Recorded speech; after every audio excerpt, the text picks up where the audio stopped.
crazy bastard sons of wrestling, WWE Raw. This week, Seth Rollins coming out during the steel cage match. Kevin Owens, Roman Reigns, badass, pretty cool. Not the ending that a lot of people would want to see, but Rusev gets some ass kicking in as well. So this is leading up to Clash of Champions coming this Sunday. Badass stuff. And Seth Rollins, he is turning babyface every week. Can you see it? Hell yes. This was pretty goddamn awesome. The finish to Monday Night Raw was pretty damn awesome. What do you guys think? Drop your comments down below. What did you feel was the best moment of the night? And what happens with Seth Rollins? Is he going to be a babyface? Legit? Redesign? Rebuild? Reclaim? All that good shit? I think so. Rebrand into the babyface Seth Rollins, and he's got his arrow, his goddamn scopes on that WWE Universal Championship. So guys, like I said, drop your comments below. Let's get into this thing.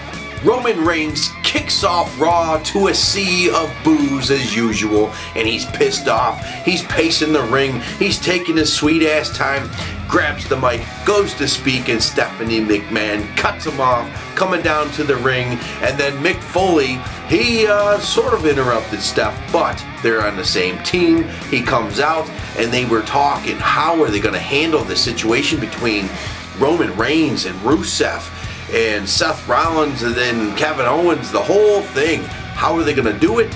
And how we do handle this? Mick Foley goes all the way. He says, I'm going to make things right because I could be fired, all of that good shit. Stephanie says, don't worry about all that. He says, no, it's the truth. I need to make things right. Tonight it's going to be Seth Rollins versus Rusev. And Roman Reigns, you're going to get your shot at Kevin Owens, but in a steel cage. Stephanie, though, did nix this one. No belt on the line for Roman Reigns. So, hey, it is what it is. Roman Reigns does get a shot at the U.S. title at Clash of Champions against Rusev. And we'll see what happens there. Hopefully Rusev perseveres. I think he will. Roman Reigns just he needs to take some of these losses, and it's going to help his character big time. Then we have the Rollins versus Rusev match.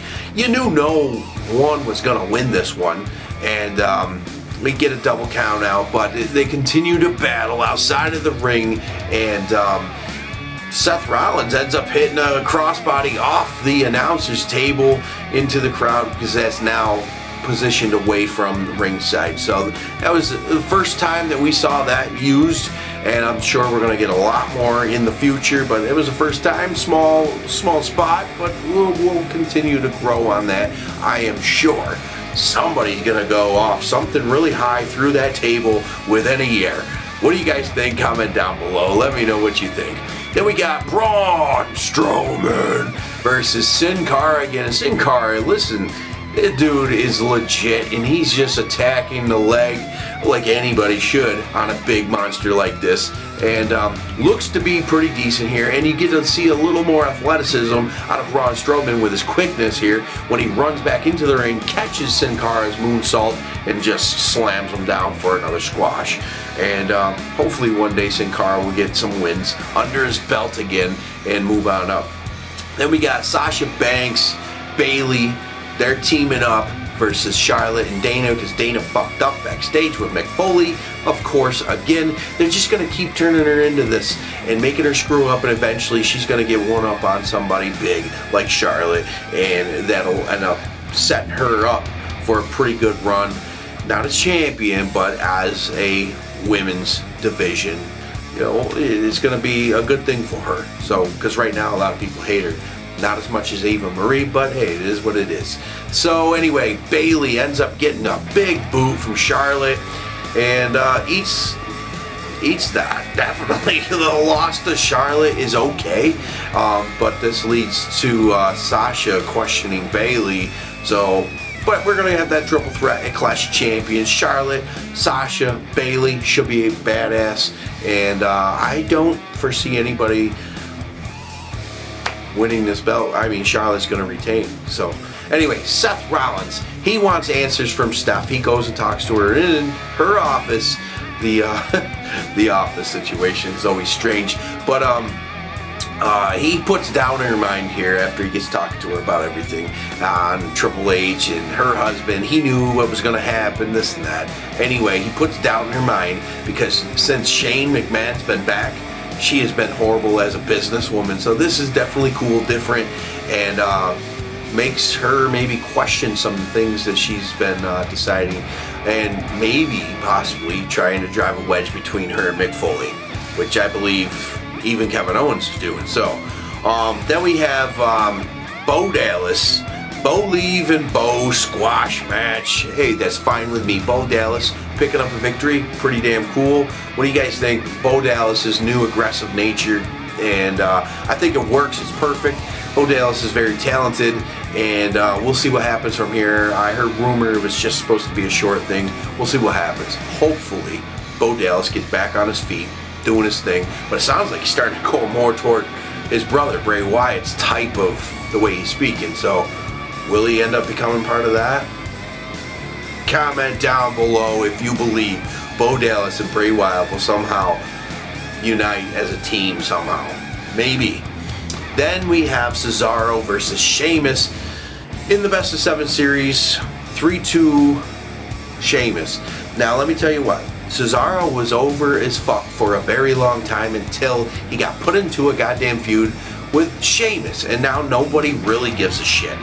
Sheamus is a talented character, talent, but he just comes off as boring, and nobody gives a shit, and they're not caring about this. And neutralizer finish here for Cesaro, and he's 3-3, but the crowd was dead.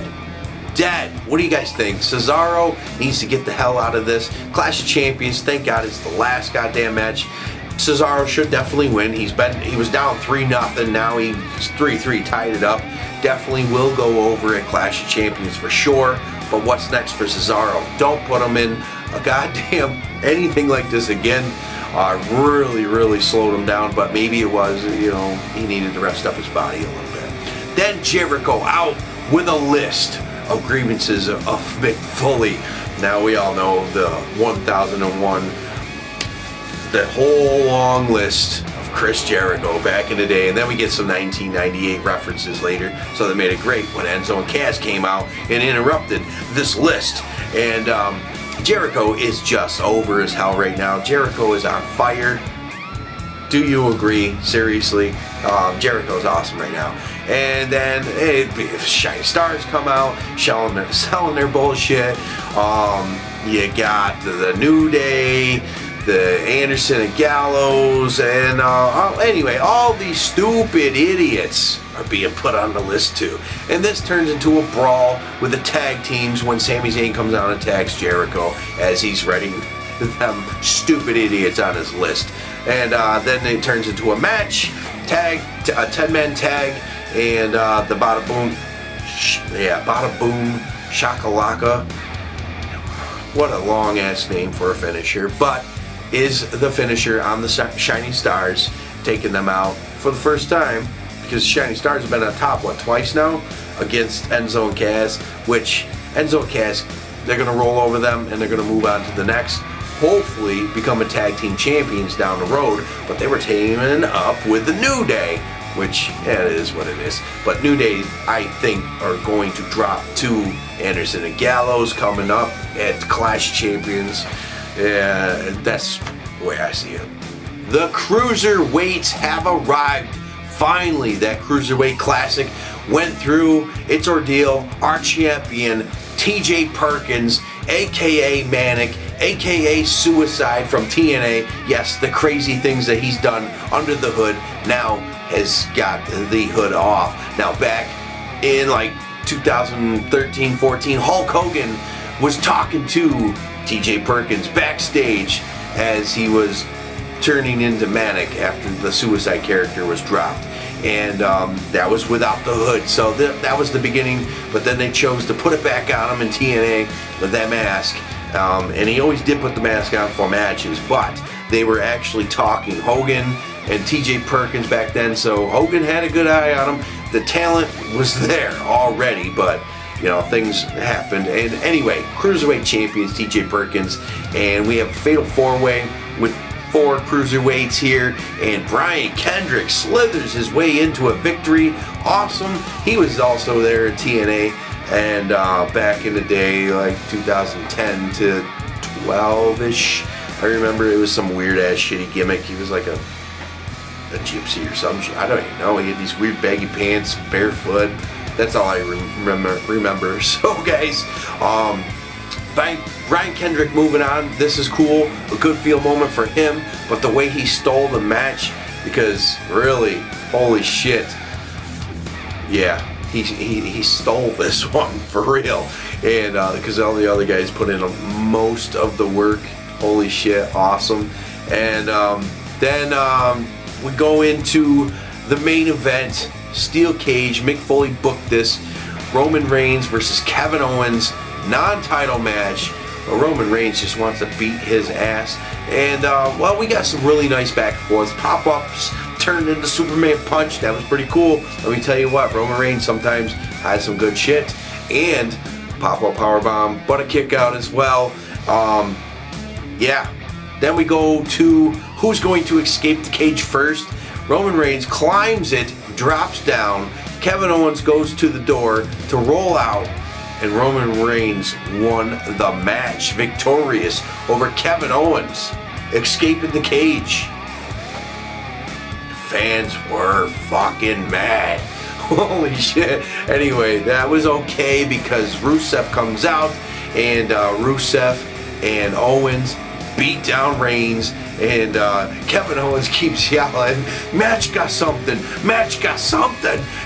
Finally, we get the accolade in, and then to come save the day, Seth Rollins, legit, like I said, babyface all the way. Seth Rollins is making that transition, and it's going to be pretty goddamn big, and it will be awesome, and we'll see what happens. But Clash of Champions, I don't see a title change. It's going to be something down the road. Seth Rollins, Triple H, it's going to happen, and Stephanie McMahon somehow in between. So guys, that was Monday Night Raw. Not a bad show.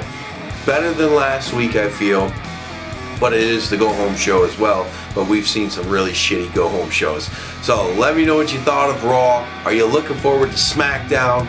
But then again, it's weird because now the two have separate pay-per-views and how they're aligned and what show is going to be badass or not. But it's ratings competition, like Mick Foley said. And yeah, not bad. But I'm still looking forward to TNA as well. So guys, hit the thumbs up, subscribe if it's your first time here. Stay along for the ride, and hell yeah, can't wait to see you guys also over on Vince Russo's channel on Friday night for the Andre Corbiel show, where we're dropping the top 5 wrestlers of 2016. So make sure you check that out as well, and I'll catch you guys next time.